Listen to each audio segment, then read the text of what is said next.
IT professionals fleeing since the start of the war. Before Vladimir Putin invaded Ukraine, the country's AI and IT sector relied heavily on Western technology and investment, but sanctions have put large IT projects on hold. As many as 200,000 IT personnel are said to have left Russia since the day of the invasion, February 24, as workers flee deteriorating economic conditions. Russian media CNews announced that there were almost 95,000 vacancies in its IT industry at the end of March after workers moved abroad. Since then, it has claimed the number of resumes is growing and vacancies are decreasing. But, at the same time, the share of candidates ready to relocate has exceeded 40%, with as many as 45% of Russian programmers believed to favor moving to Europe, according to Russian recruitment specialist HH.ru. Samuel Bendet, a research analyst and AI specialist, told that Russia has historically relied on outside nations, including the West, for investment in its IT sector. Now it faces a sharp loss of talent and investment, as large foreign tech firms leave the country and sanctions cripple the economy.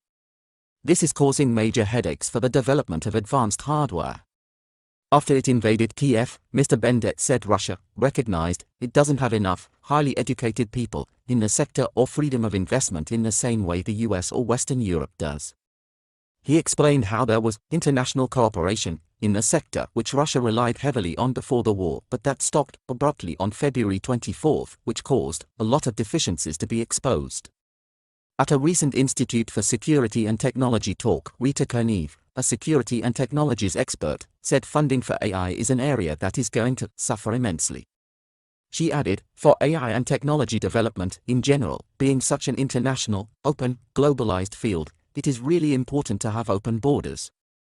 Russia has a strong commitment to using AI in its military to help create lethal autonomous weapons and help with intelligence gathering, but Mr. Bendet believes Putin's dream of leading AI has now been thrown back by a few years, or up to a few decades. Yandex is one such high-tech Russian company that has faced severe consequences from sanctions and loss of global investment. Ms. Kernev said Yandex is really taking a hit, as it's losing international investors and relationships, which is going to have significant consequences on what is one of the major innovation hubs in Russia. Russian Prime Minister Mikhail Mishustin spoke recently about the need to attract young IT professionals into the industry and create the necessary conditions for them to work in Russia and not emigrate to outside nations.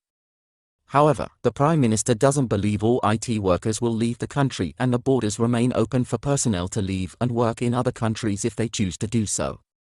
But Mr. Bendet told, this problem is recognized at the highest level. If the Russian Prime Minister is talking about IT brain drain, you know it's a problem. Despite obvious issues faced by the sector from sanctions and loss of investment, it is not yet known how badly this will impact Russian civilians and the overall Russian economy in the long term. The AI and defense specialist said some Russian IT workers who emigrated at the start of the war are, in fact, now starting to move back because of difficulties with emigration such as financial issues. There is also some speculation that countries such as India, Israel, as well as China will step up their investment and cooperation in Russia's IT and AI industries.